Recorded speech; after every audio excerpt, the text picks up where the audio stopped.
apresentar o professor Renan, professor aposentado aqui da Universidade Federal do Amazonas, possui graduação em Letras, Língua Inglesa pela UFAM, mestrado em Sociologia pela Universidade Federal do Rio Grande do Sul, doutorado em Ciências Políticas, Ciências Sociais pela Pontifícia Universidade Católica de São Paulo. Professor titular da Universidade Federal do Amazonas, atualmente é pesquisador visitante nacional sênior na Amazônia, com Bolsa CAPES, no programa de pós-graduação interdisciplinar em Ciências Humanas da UEA. Tem experiência na área de Sociologia, com ênfase em Sociologia do Desenvolvimento, atuando principalmente nos seguintes temas: Amazônia, pensamento social, história das ideias, desenvolvimento regional e trabalho feminino. Bom, isso aqui obviamente, a síntese, né, do que está no currículo do professor Renan. Enfim, é só uma amostra grátis de todo o trabalho que o professor Renan tem desenvolvido nas últimas décadas como pesquisador da Amazônia. E assim, eu falo até por uma experiência pessoal, completei 12 anos agora, e assim, eu tenho acompanhado o Renan como, acho que talvez o Renan é quase que a gente poderia dizer que é um mentor, né, desse evento, porque é um pesquisador, um pensador que tem trazido, né, cada vez mais a teoria crítica, Benjamin Adorno, para a gente pensar a Amazônia. Então, acho que assim, acho que é a cereja do bolo do nosso evento, poder ter o Renan aqui para falar um pouco sobre Benjamin e Amazônia. É uma honra, professor Renan. Obrigado por ter aceitado o nosso convite. E, enfim, não vou falar mais nada porque eu vou obrigado. Bem, eu agradeço esse convite, né, para participar desse na verdade, um evento extremamente importante e imaginativo, né? Essa ideia do Benjamin e a Amazônia, que aparentemente são coisas distantes, né? E que, na verdade, o evento, né, e esse empenho de todos nós aqui, vimos aí o próprio exemplo da apresentação do professor Alisson, né? Essa ideia de aproximar, né, as ideias, né, conceitos, enfim, as formulações do Benjamin de um poeta, né, situado, como aqui já foi dito, na periferia da periferia do capital, no caso do Brasil. Então, a minha preocupação é bastante simples, é exatamente mencionar a importância dessa possibilidade, né, de trazer, né, na verdade não trazer, de reportar, porque mesmo já está presente, né, e isso ficou muito bem demonstrado na obra do Gunther Pressler, né, que aqui até estavam comentando aqui antes já começarmos aqui, que é um trabalho essencial sobre a recepção do Benjamin no Brasil. Quer dizer, mostra uma enorme riqueza de participações, né, de intelectuais brasileiros, como o próprio Willy Bolle, de quem eu fui orientando no pós-doutorado sobre a teoria crítica na USP, né, que eu concluí em 2013,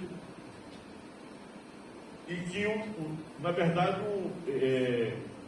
o professor Willy Bolle, ele tem uma importância muito grande em relação à divulgação do Benjamin, porque ele foi o coordenador da tradução da obra máxima do Benjamin, que é o livro das passagens, né? O trabalho das passagens.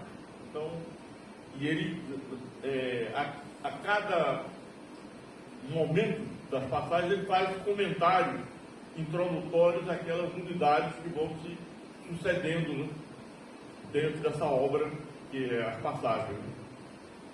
Então,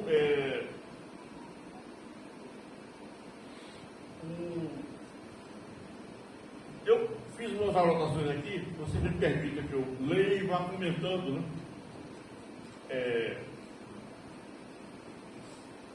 Walter Benjamin se apresenta como uma obra aberta para as diversas interpretações possíveis da Amazônia, como de resto de outras regiões e do próprio Brasil em sua abrangência e profundidade, que é o que está, digamos assim, trabalhado aqui nesse, digamos assim, exaustivo trabalho de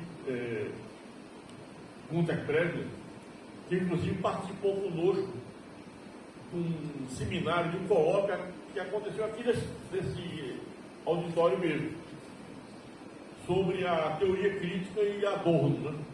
Ele foi um dos autores, né, convidados, outros foram convidados também, como Rodrigo Duarte, né? E, enfim, que também, junto conosco, o Zeliman também, né? Eu lembro que veio. publicamos um livro, né, Teoria Crítica, né, com a participação de autores renomados, como Vili Bolle, Rodrigo Duarte, Gunther Presler, etc., e autores locais, como o professor José Altimar, para não me estender sobre os outros. Então, digamos assim, consideramos que esse foi um marco importante, né, na discussão da teoria crítica no interior aqui da nossa universidade. Eu, atualmente, me considero um professor da UEA, um colega do professor Alisson, né? Porque recebi uma bolsa da CAPES durante 4 anos, agora fui convidado novamente, né? Recebi uma bolsa também da própria universidade para atuar como responsável coordenador do projeto editorial do PPG, que é um programa interdisciplinar de ciências humanas, e somos vizinhos, né, até de andar na UEA. Então eu aqui quero, inclusive, falar como professor da UEA, né, porque é nessa condição que eu estou atualmente. Então, a UFAM já ficou um pouco afastada de mim, porque me aposentaram, né?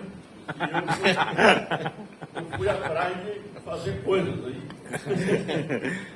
Essa aposentadoria ninguém consulta, ela é compulsória mesmo. Né? Então, mas parece que estão abrindo brechas aí para você poder voltar como professor colaborador, etc. Voluntário agora, tem uma... Já existe essas coisas. Mas no momento em que eu aposentei, pelo menos não se conhecia, né, essa possibilidade. Então, Mas é de graça, professor. Melhor você ficar na UEA, que tem bolsa. A Marilene está voltando agora. Eu acho que a UEA, inclusive, está num clima, não é, de efervescência, de uma universidade muito atuante, inclusive não apenas na capital, mas no interior. Né? Eu, inclusive, participo de um programa que é desenvolvido em Tefé, né? Juntamente com Manaus. Né? Uma participação virtual, em muitos casos, mas também presencial. Eu já fui em Tefé em nome desse programa várias vezes. Né? E, digamos assim, é uma universidade que se interioriza mais efetivamente do que a própria UFAM. Inclusive com a preocupação da, digamos assim, participação de alunos indígenas. Tanto no âmbito da sua graduação como na pós, né? Porque aí nós temos já, inclusive, doutores indígenas, né? Bem, tanto da UFAM quanto da UEA, mas a UEA tem tido um empenho especial nesse envolvimento com, né, os alunos e autores indígenas. Bem, então, podemos iniciar mencionando com o fenômeno das cidades, tema central na obra de Benjamin. As cidades, em particular Paris e Berlim, ocupam posições privilegiadas na abordagem do fenômeno e suas diversas interpretações.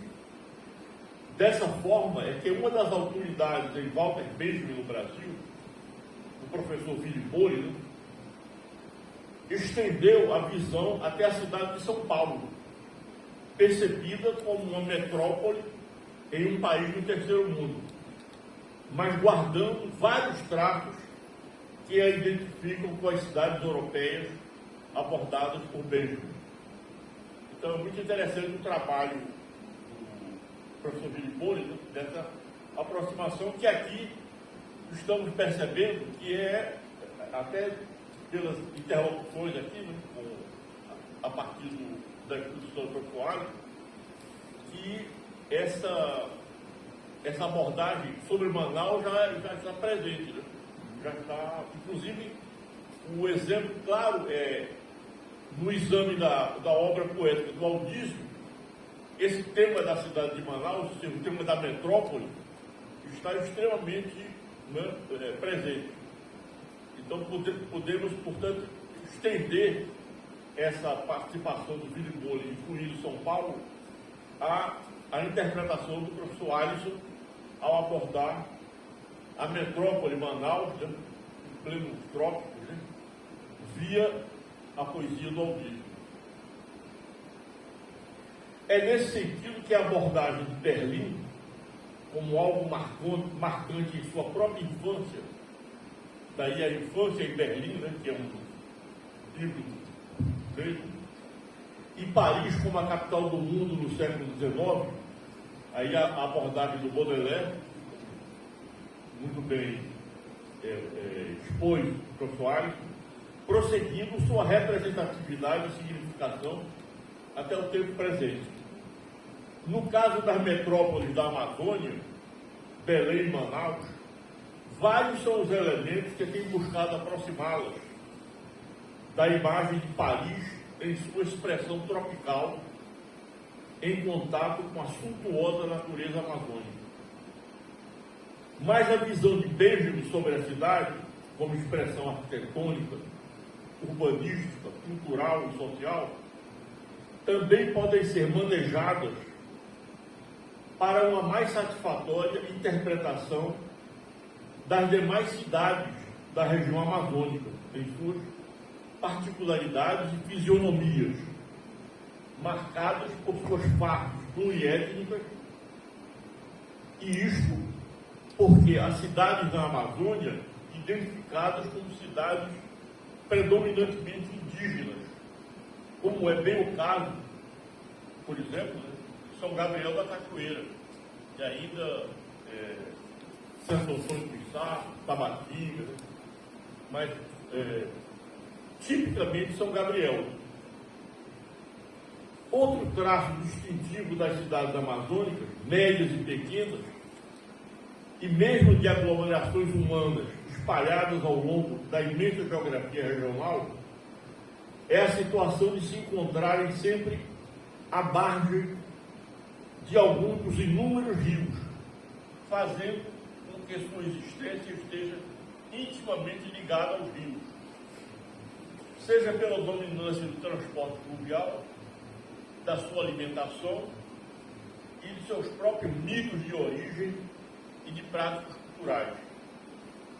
O que significa dizer que a interpretação benjaminiana desses processos deveriam revisar e mesmo contrariar as visões até agora dominantes, sendo estas, segundo seus próprios termos, escovadas a contrapelo, para dessa forma serem vistas sob novas perspectivas históricas e culturais.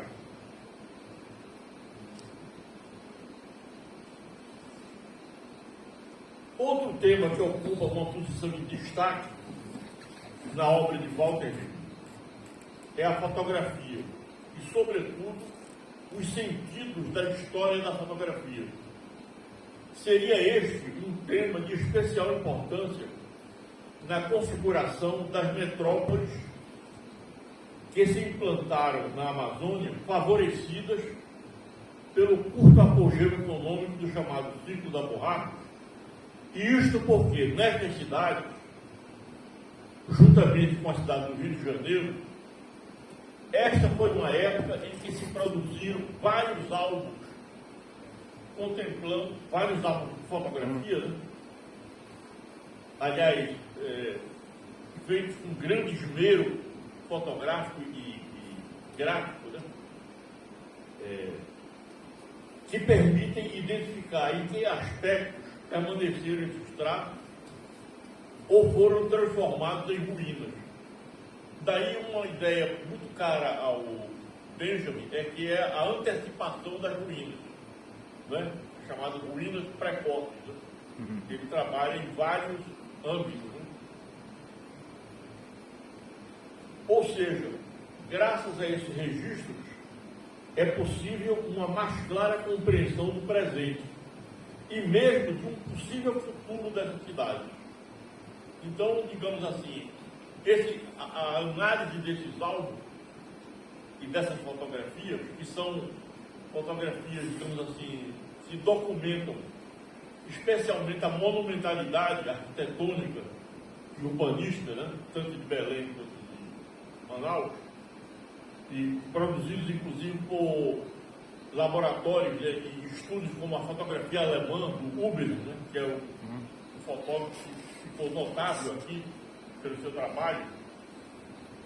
E também lembraríamos o Silvino Santos, né, no caso, também um fotógrafo, mas também um cineasta, e que recentemente foi descoberto um livro, O Rio das Amazonas, né, que está sendo divulgado no mundo inteiro, e que estava perdida a cópia, a única cópia existente estava, uma cópia em nitrato ainda, né, foi restaurada e que recentemente foi exibida em Manaus. Né? Eu infelizmente perdi a ocasião. Acho que não foi exibida já? Vai ser exibida agora, dia no 20 e pouco, No teatro.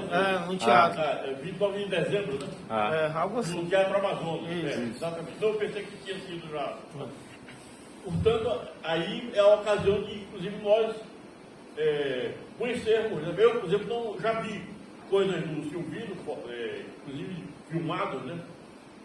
Mas esse filme eu não conheço ainda. Então tenho uma grande curiosidade de ver. O Baixo Souza, inclusive, fez um trabalho de restauração da fotografia do Silvino Santos, através de um livro, Silvino Santos, né? Leva esse título, que eu diria que, num certo sentido, é um trabalho benjaminiano, esse trabalho do Marcos, de recuperar não apenas a memória do fotógrafo, mas a memória da cidade, né? E da época. Bem, igualmente, um campo que nos convida a recorrer à abordagem benjaminiana é a história de Manaus e da própria Amazônia, tal como tem sido escrita e contada, o que implica num extenso processo de desconhecimento da história,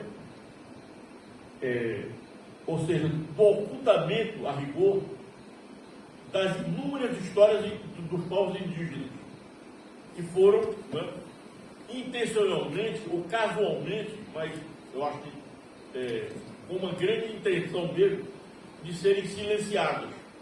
E que hoje, graças ao surgimento de um novo movimento de lideranças indígenas e da própria participação de indígenas na universidade, fazendo pesquisa de mestrado, doutorado, essas, digamos assim, epistemologias indígenas, elas emergem, né, nesse ambiente de desconhecimento e de silenciamento. Isso porque o reconhecimento das múltiplas histórias dos nossos povos indígenas irá repor a própria história em novos fundamentos. Ou seja, como se fosse uma história incompleta ou truncada, né, que passa a ser, digamos assim, reconstruída através desses fragmentos, dessas histórias, digamos assim, particulares. Né? Sem contar também com a história dos oprimidos, que somos obrigados a lembrar quando, segundo a ideia de Walter Benjamin, de que todo monumento ou todo documento de cultura que se ergue ou que se escreve é ao mesmo tempo um documento de barbárie. Né? Essa ideia é extremamente divulgada do Benjamin, mas é sempre um caso, eu acho que inclusive nas entrelinhas e talvez explicitamente no próprio Aldísio esteja configurada essa ideia, né? De que todo documento civilizatório, ou todo documento de cultura, é simultaneamente um documento de barbárie. Por exemplo, aí nós olhamos para o Teatro Amazonas, o Palácio da Justiça, com toda a sua suntuosidade para esses álbuns de fotografia de 1900 e percebemos exatamente o que está de sangue, suor e lágrimas que foram vertidos, né, para que essas obras se erguessem. Então, por trás dessa monumentalidade, né, e desses documentos de cultura, como é o Teatro Amazonas, né, a própria urbanização de Manaus, essa ideia de Paris, capital dos trópicos, leva consigo, né, a destruição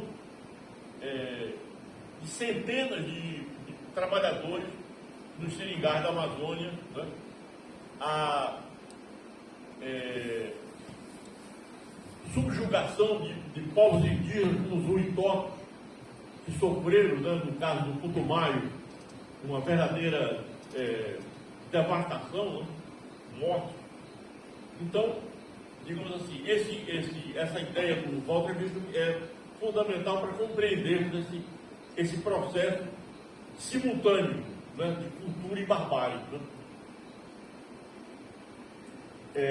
Certamente que a literatura que se produziu sobre a Amazônia ao longo daqueles séculos, por cronistas, viajantes e cientistas, assim como sua literatura de ficção e de poesia, necessitam de uma constante revisão de seus paradigmas e fundamentos. Aqui está o exemplo da obra do Aldísio, né, que acabamos de ver examinada nessa noite.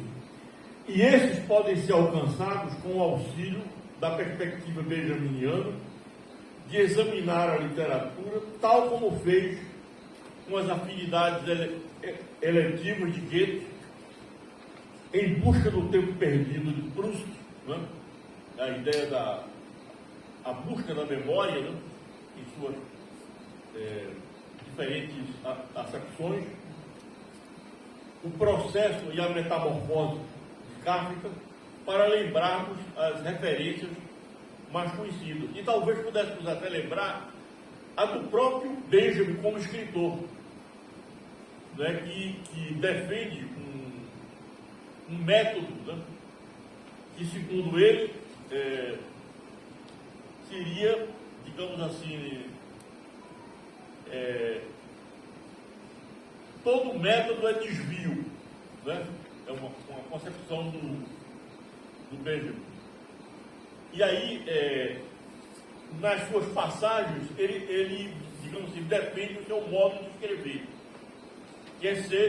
ou seja, que é trabalhando fragmentos de múltiplos autores, né? Isso aí teve problemas, inclusive, com o próprio Adorno, né, que não aceitou inicialmente o projeto, né, achando que era uma ideia estapafúrdia de escrever através dos outros, né? Mas aí ele termina se convencendo de que esse, na verdade, é um método, né, e que é uma obra inacabada, porque ele não chegou a concluir, né? Mas que, digamos assim, revela o Benjamin como escritor, como autor, né? Que é usando esse método, digamos assim, da reunião de fragmentos, né? Que estão nas notas reunidas nas passagens, que aparecem, na verdade, em maior número, com a referência a Baudelaire, exatamente. Então, a maior quantidade de notas que você tem no grosso volume das passagens, exatamente se refere a Baudelaire, pela importância que o Benjamin dava a essa figura, né? O tédio é outro tema que reúne um grande número de anotações de várias origens e autores. E esse tédio ele se espalha em várias situações, né? Inclusive da própria metrópole. Ou seja, a ideia do Flaner, né? Que é a ideia do anônimo andante nas passagens de Paris, né? Que, na verdade, digamos assim, se alimenta também desse tédio, né? Desse desconforto. No caso da obra de arte e de sua reprodutibilidade, né, ele, na verdade, nos lembra que a reprodutibilidade, na verdade, já existia antes. Por exemplo, com a cunhagem de moedas, a reprodução de esculturas, de pinturas, etc. Mas que na época do cinema e da fotografia, que ela se manifesta em toda a sua força, né? Em toda a sua potência. E aí, a reprodutibilidade, na verdade, tem digamos assim, um caráter extremamente importante para o Benjamin, né? Que é a ideia, que inclusive vai se aproximar da ideia de indústria cultural, tal como Adorno e Horkheimer formularam na sua dialética do esclarecimento, né? Então, nessa perspectiva da cidade, né, e da modernidade, ele reúne várias notas, vários fragmentos, por exemplo, sobre as construções de ferro. E lembra, por exemplo, que com o surgimento da locomotiva, era necessário que existissem trilhos de ferro.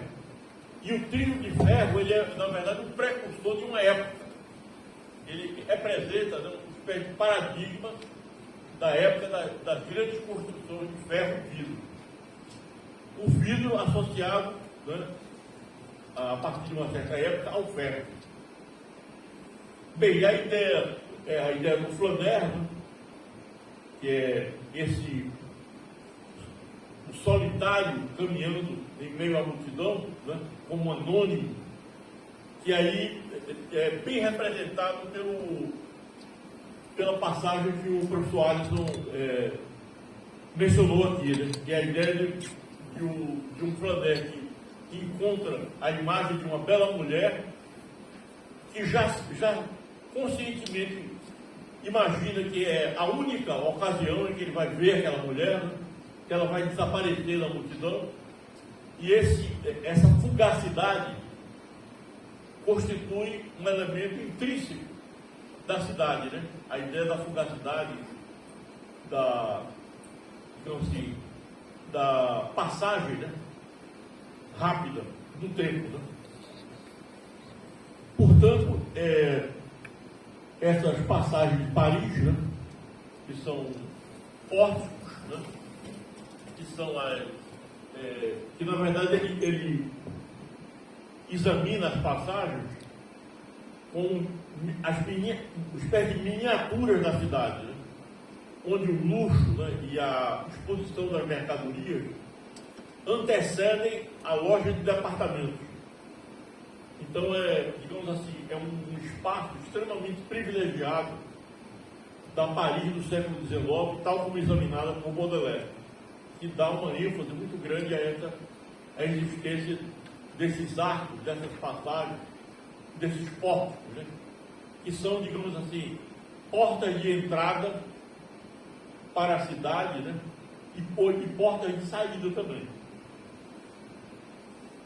Então, a propósito da literatura dos cronistas e dos viajantes, suas ideias principais e recorrentes deverão ser reexaminadas e atribuídas a elas novas significações e sentidos, pois nossas ideias, as nossas próprias ideias com as quais compreendemos a região e compreendemos a nós mesmos, serão certamente também examinadas a contrapelo.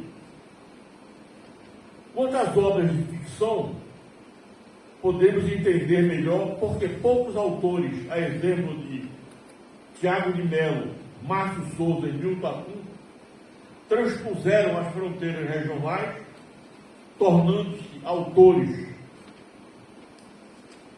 da literatura brasileira, e outros de significação inegável para as letras regionais, como Álvaro Maia, Dalcídio Jurandir, e poetas como Elson Farias e Altício Filgueira, em poucos momentos atravessaram as fronteiras regionais e locais.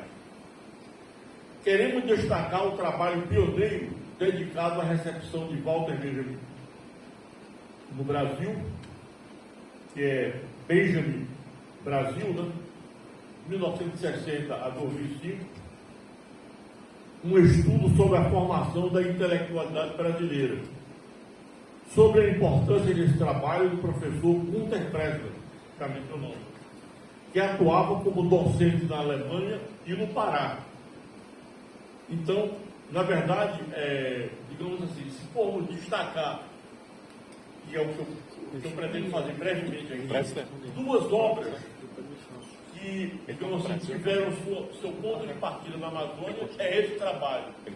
Benjamin Brasil, do Günter Pressler, e um trabalho, Boca do Amazonas, que é o último e recente ensaio, né, do professor Viliboli, e que eu o consultei e ele me forneceu os principais tópicos em que ele menciona o Benjamin. E na parte final dessa minha breve apresentação eu vou mostrar para vocês. Bem, esse livro, que é o professor Benedito Nunes, né? Querido Benedito Nunes, escreve a apresentação do livro do Günter Pressler e diz o seguinte: este livro, tradução da tese do doutorado de Günter Karl Pressler, Benjamin Brasil, a recepção de Walter Benjamin no Brasil, de 1995, aprovada no original alemão pela Universidade de São Paulo, confirma abundante e circunstanciadamente a enorme assimilação no Brasil do pensamento de Walter Benjamin, que penetrou ou interpenetrou-se em tantos autores novos, principalmente críticos e teóricos da literatura e da estética.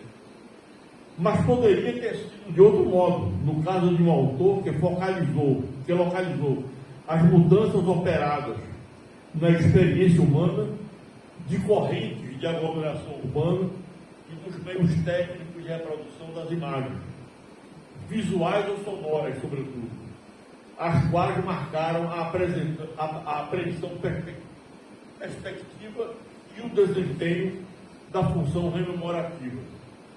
A poesia de Baudelaire guiou Benjamin para o reconhecimento da identidade desse homem massificado. O Flaner, andando anônimo entre a multidão de 1000 rostos e a exposição de mercadorias em toda parte, principalmente nas iluminadas galerias de passagem, ligando duas grandes avenidas que despertam a concupiscência de quem passeia para a imoderada posse de bens em crescimento exponencial. O icônico e interminável livro de passagens, Passagenwerk, né, com acréscimo de notas de leitura e de observação diária, resume a obra e a vida fragmentária do autor e de seus ensaios fundamentais, como Paris, capital do século XIX, a obra de arte no tempo de sua reprodutibilidade técnica, alguns temas de Baudelaire, o narrador e tese sobre a filosofia da história. É interessante constatar que a situação de um pensador em trânsito, quando nos anos da Segunda Guerra Mundial emigrou para a França, se repete em seu intérprete teuto-brasileiro, Günter Pressler, alemão naturalizado, já com livro publicado em seu país natal. Doutorou-se no Brasil e habita o Pará, onde ergue, de certo modo, uma nova Passagenwerk, trabalho de passagem, em cujas luminosas, mas quentes galerias se apresentam romancistas do porte de Dalcílio Jurandir, que ele, já como professor de teoria literária, soube representar aos nossos estudantes de Belém. Aí, veja aspas, do Benedito Nunes, março de 2005. Muitos outros aspectos fundamentais da ampla recepção de Benjamin no Brasil, em suas várias regiões, certamente serão encontrados pelo leitor na interlocução que o seu autor estabelece com autores como Vili Bolho, Michel Zaidan, Olgaia Marcos, Flávio Cote, Florestan Fernandes, Renato Ortiz, e de autores da Amazônia, como Benedito Nunes, Paulo Graça e Alisson, né, que acabamos de ouvir aqui. Então, portanto, 3 autores benjaminianos da Amazônia. Né? Além disso, o livro aborda questões fundamentais do pensamento de Walter Benjamin, constituindo-se em obra que carrega consigo uma importância que ultrapassa a sua recepção entre nós, ampliando o conhecimento da obra do autor das passagens para um público bem mais amplo, ao abordar temas como a estética marxista em Benjamin, vanguarda e modernidade, Benjamin como teórico da modernidade, as obras escolhidas, a importância das teses sobre o conceito de história, o simpósio de São Paulo e o narrador e seu lugar na teoria da narração. Assim é que Gunther Presler adverte que a recepção de Walter Benjamin no Brasil é parte integrante da recepção internacional, a partir de sua página 343, em que esclarece vários dos aspectos, principalmente o papel das diferentes traduções e leituras dos diferentes temas e problemas de sua obra.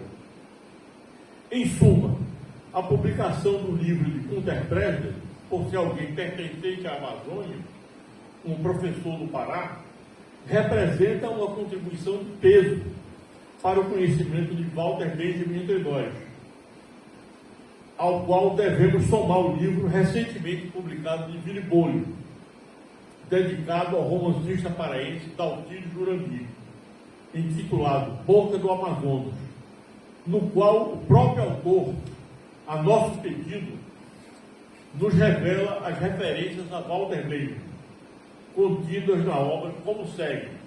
E aqui eu vou apresentar os trechos que o professor Vili Bolho me enviou via e-mail, né, sobre a referência no livro dele a Benjamin. Né? A primeira referência, a segunda epígrafe. E assim se coloca a pergunta: se a narração não formaria o clima propício e a condição favorável para várias curas, e mesmo se não seria toda doença curável se apenas deixasse flutuar para bem longe, até a boca do rio, na correnteza da narração. Aí, Walter Benjamin, narrar e curar.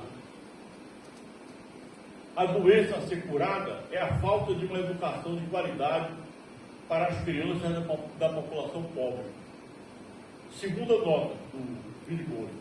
Comecei os estudos sobre o retrato da Amazônia em Daltírio Jurandir em uma pesquisa sobre a metrópole Belém, pelo prisma do romance Belém do Grão-Pará, e ao mesmo tempo das passagens de Walter Benjamin, para apresentar a obra do romancista paraense, desde o início numa perspectiva comparada e à luz de um autor de projeção internacional. Terceira anotação. No romance Marajó, de Daltírio Jurandir, né, devido à exploração pelos proprietários, a história cotidiana dos pobres torna-se uma história dos sofrimentos. Este termo é de Walter Benjamin, na origem do drama barroco alemão, página 188. Quarta anotação. Um guia para analisar o romance Belém do Grão-Pará, de 1960. É um fisionomista urbano de repercussão internacional. Walter Benjamin, cuja obra principal, Passagem, 1927 a 1940, um retrato de Paris no século XIX, representa o que existe de mais instigante na nova historiografia das cidades, porque também incentivam o uso de uma perspectiva benjaminiana, é o valor paradigmático das categorias com as quais ele retrata a cidade nos 36 artigos temáticos nas passagens. E, finalmente, a última nota dele, que é a seguinte: desempenhei o papel de um flaneiro benjaminiano para apresentar um retrato topográfico, histórico e cultural de Belém. No capítulo Belém, Metrópole da Amazônia, estudo a cidade detalhadamente à luz das categorias da passagem. Lembrando também que na fase áurea da época da borracha, a elite de Belém pretendia transformar a cidade numa Paris na América. Então essas notas evidenciam claramente a leitura benjaminiana que o professor Viliboli faz de um autor extremamente importante, né, que é o Dalcídio Jurandir. Aliás, essa leitura do Viliboli já é antecedida por um trabalho que ele fez de transposição para o teatro, para o palco, né, de todos os romances do Dalcídio, com a colaboração de rapazes e moças da periferia de Belém, que ele, na condição de professor de teatro, né, ele treina esses rapazes, essas moças, e organiza uma espécie de trupe, né, teatral, para apresentar, do ponto de vista dramático, a obra do Dalcídio Jurandir. Então, digamos assim, é duplo, né, o trabalho benjaminiano do professor Viliboli relacionado com a obra do Dalcídio. Então, eram essas as observações que eu queria fazer, destacando esses dois livros, né, importantíssimos, que são livros que se, digamos, se produzem na Amazônia, né, Benjamin Brasil e o Boca do Amazonas, do professor Viliboli. E com isso eu encerro, né, essa breve, simples apresentação, com a intenção de que tentei fazer alguma coisa, né? Se Deus quiser. Obrigado.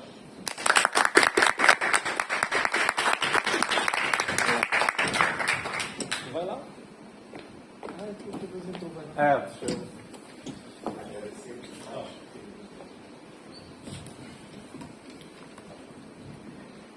Muitíssimo obrigado, professor Renan. Sempre uma honra ouvi-lo. Me trouxe algumas memórias depois que eu vou aqui trazer, mas primeiro eu quero passar para a plateia, perguntar se alguém tem comentários, perguntas, anedotas. A plateia está um pouco passiva hoje. Assim, Vai lá, Fernando. puxa a fila. Boa noite, muito obrigado, Fernando, pela fala. A hora que você falou, né, desse trecho do Narrar e Curar, né, do Benjamin, citado pelo Boli, nossa, fiquei impressionado, né, com a frase dele. E até lembrei ontem, estava um amigo aqui, o Ernesto Belo, que passou muito tempo no Alto Rio Negro, e ele disse que uma vez estava com uma diarreia terrível e foi curado, assim, ele estava comentando um pouco essas coisas, assim, aquilo que vai além, digamos, né, às vezes da nossa compreensão, e o amigo indígena dele o curou, né, soprando palavras no café com leite, né? Logo pensei, putz, o cara tá com diarreia, não toma café com leite, né? Mas com essas palavras, ele, assim, aquela coisa, você fica assim, né? Olha, eu falei para ele, só se ele me curasse para eu acreditar, né? Mas ele falou, não, né? Foi batata, como diria o Nelson Rodrigues.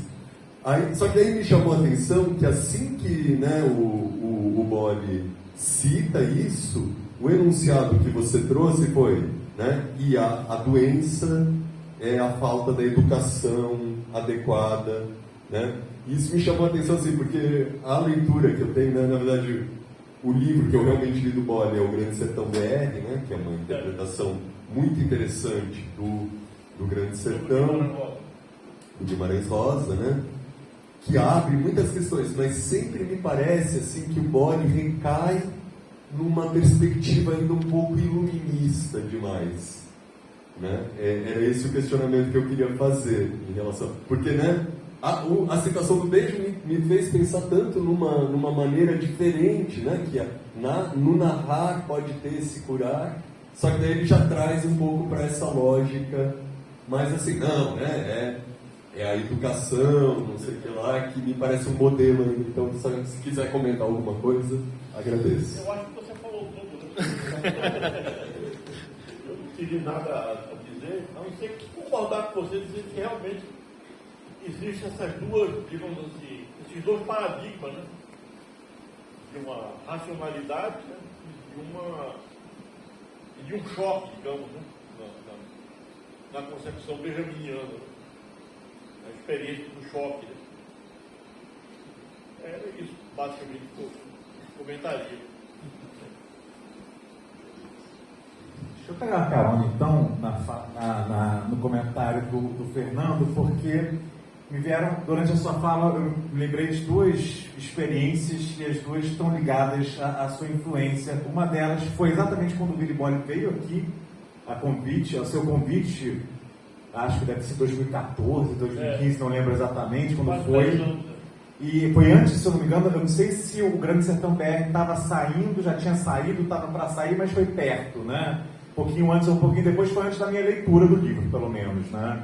E eu me lembro que, assim, eu fiz questão de ler o livro porque eu me lembro do depoimento do Willy falando sobre como o Grande Sertão Veredas foi a porta de entrada dele para a literatura e para o Brasil, de modo geral, né? Ou seja, como ele gerou uma certa obsessão com o livro, que traz ele ao Brasil. Eu me lembro dele comentando que ele colava páginas do livro nas paredes do quartinho que ele morava. A primeira coisa que ele fez foi procurar o Mano Rosa, ter uma entrevista. Pois mas ainda assim, mas aí eu fiquei encantado com esse depoimento que ele deu aqui, mas aí também lendo o livro eu fiquei com a mesma sensação do Fernando, né? Eu falei, ok, mas ele falando era mais mágico, né?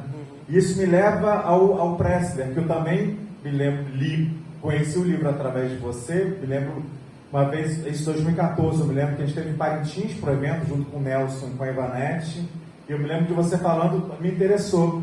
E uma coisa que eu percebi no Pressler é que, construindo, né, na construção que ele faz da recepção do Benjamin, é uma recepção, a impressão que eu fiquei do livro, e a impressão que eu tenho em geral, muito voltada para uma leitura marxista e uma leitura feita dentro do conjunto da teoria crítica, né? O que faz sentido, mas é um pouco problemático, porque o lugar do Benjamin na teoria crítica é problemático, né? Ou seja, ele institucionalmente, a única relação que ele tem com o Instituto Social Forschung é uma relação de dependência, né? Ele tem atritos diversos com esses autores, e eu vejo que, já que, como você comentou, que o Brasil está inserido dentro de uma recepção mundial da obra do Benjamin, eu, pessoalmente, tenho visto cada vez mais espaço para um Benjamin mais mágico, né? Ou seja, para uma valorização maior da obra de juventude do Benjamin, um Benjamin mais místico, um Benjamin menos marxista, ou ainda não marxista, né? Que é esse Benjamin mais mágico, que eu não sei, a minha fala foi ontem orientada um pouco por isso, pela ideia de que vale a pena a gente ler um pouco esse Benjamin mais mágico, esse Benjamin que está buscando a magia da linguagem, está buscando a magia na literatura. Um dos primeiros trabalhos, né, dos grandes trabalhos sobre Benjamin, que é o do Rolf Tiedemann, né, que era um assistente do Adorno, que depois se torna um grande operador ali da publicação das Gesamte Schriften, né, que é a obra completa. O Rolf Tiedemann, ele tem um livro, né, acho que a tese de doutorado dele, chamado Mystik und Aufklärung, né, Misticismo e Esclarecimento. E tem um prefácio do Adorno que eu acho muito sintomático do que aconteceu com uma certa recepção da obra do Benjamin. O Adorno, né, como orientador, professor, ele diz assim que um dos grandes méritos do Tiedemann nessa obra é ter sido capaz, ele não diz com essas palavras, mas ter sido capaz de traduzir aquela bobajada que o Benjamin falava no começo para algo mais filosófico e compreensível. Mas eu acho que a recepção do Benjamin caminha para uma compreensão de que não era bobagem, né? As reflexões sobre mística, sobre linguagem. O Fernando ontem trouxe um texto de 1913, do Benjamin revoltado, falando sobre a experiência. Eu não sei, esse evento está me trazendo a percepção de que esse Benjamin é o mais amazônida, talvez, né? Não que a dimensão marxista tem que ser esquecida, não que o Benjamin mais ativista não seja interessante para a gente, mas tem um Benjamin ali que está interessado, como você mencionou várias vezes, numa outra forma de experiência, né? Que eu acho que a Amazônia oferece para o mundo, né? Ou seja, que é essa experiência que não é cooptada pelo racionalismo. Então, sim, foi só um panorama. Se você quiser comentar alguma coisa. Eu acredito que uma das obras pequenas, na verdade, mas que tenta responder um pouco isso, é esse livro do Leandro Conter. Sim. Que tem um subtítulo de Walter Benjamin, o marxismo da melancolia. Essa melancolia, né, que seria exatamente o spleen, né, do Baudelaire, né, que ele, vamos assim, convive com ele todo o tempo. O próprio marxismo, esse marxismo da melancolia, é um marxismo temperado com o misticismo, né? O Gershon Scholler, inclusive, que era aquele amigo dele, o teólogo, né? Judeu, que tentou várias vezes levar o Benjamin a viver em Israel, né? E ele, digamos assim, apesar de ter recusado sempre, mas recebeu uma forte influência do Gershon Scholler, né? Do ponto de vista dessas ideias, desse misticismo, né, judaico, né? E que, na verdade, o marxismo dele está temperado com essa perspectiva mística, né? Não é um marxismo puro e simples, revolucionário no sentido... não é científico, né? Não é um marxismo... Mas um marxismo temperado com essa angústia, com essa melancolia, né? Com esse spleen, né? Que ele tão bem analisou ao ler o Baudelaire. Era isso que eu queria, até onde eu posso dizer alguma coisa. Não, mais alguém quer comentar, fazer uma pergunta? Não? Então, professor Renan, muito obrigado novamente, tá? A gente fecha aqui o evento muito feliz, né, com todas as palestras agora com a sua última fala. E fiquei muito empolgado com o seu gás, né, de continuar produzindo, estudando, e a paixão que tem pela pesquisa e por dar aula, né, de falar da aposentadoria compulsória como um castigo, né? Um castigo, porque a gente está tendo uma leva de professores, né, infelizmente, e de pesquisadores também muito novos, inclusive, que já estão pensando na aposentadoria no sentido positivo, né, de parar de trabalhar. Então, já estendo o convite de antemão para o próximo colóquio, que a gente já está pensando na segunda edição, que a gente ainda vai ver se vai ficar de 2 em 2 anos, de 1 em 1 ano, para fazer parte com esse gasto do sociedade. Eu agradeço porque eu tinha, no certo sentido, deixado de lado as leituras do Benjamin, né? Com esse convite de vocês, eu tentei reavivar um pouco e aí, nesse caso, fui estimulado a retomar a leitura do Benjamin. No meio de tanta coisa que ele faz. Inclusive, eu me convido a assistir, quando o senhor puder, os outros 2 dias que a gente vai postar no YouTube, para ver como é que foi o colóquio de maneira geral. E eu já me peço publicamente aqui o contato do William Bode, que a gente tentou contactar ele para ele participar do segundo momento do colóquio, que vai ser virtual. Para ver se ele aceitaria participar. Eu posso garantir que ele vai ter muito prazer em participar. Muito bom. Que me respondeu imediatamente quando eu fiz uma pergunta a ele. Professor, o senhor podia me indicar em que medida o Benjamin está presente na sua leitura do Dalcídio? Aí ele respondeu com esses 5 tópicos. Olha, agora que eu me lembro, é isso aí. Agora, é claro que a minha leitura do Dalcídio é uma leitura certamente benjaminiana, né? Até onde eu quis fazer isso, ele me respondeu no e-mail que mandou. Então, beleza. Então, eu acredito que ele vai aceitar com muito prazer. Aliás, todos os convites que veio da Amazônia, ele é muito entusiasmado com isso. ele desenvolve um trabalho excelente especialmente em Parada. Então é isso. Obrigado. Obrigado.